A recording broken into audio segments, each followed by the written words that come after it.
Project Mini is finished. So this is a quick walk around of the upper body. You see that it's now finished to a really high standard compared to when it came into the workshop. All the bright work, all the bumpers and chrome are new.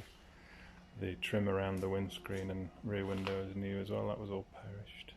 The wheels have been re-lacquered.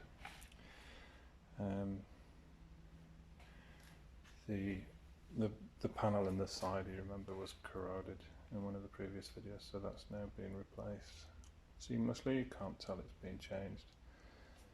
And just pieces of trim like this are new. It just adds to the quality of the restoration, really.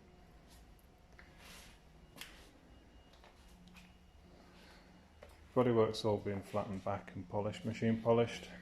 So you'll see it's come up really well. And all the chrome work at the front of the car's all new as well, so it's got a new grille and new surrounds to the headlights, new bumpers. Just to freshen it back up again. It was looking a little bit tired. It had a few car park dents on there. And then inside was relatively good. Anyway, so it's just had a really good clean in here. Cleaned the headlining, cleaned the carpets and all the seats, and just fed the leather. Just added nutrients back into the leather to soften it back up again. But really, inside was didn't need that much attention. Just a nice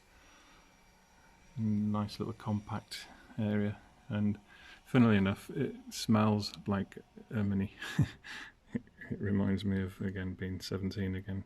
Climbing in here just smells exactly the same, which is quite funny.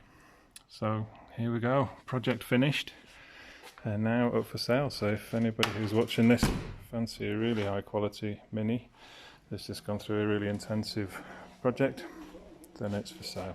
So please contact us through the website.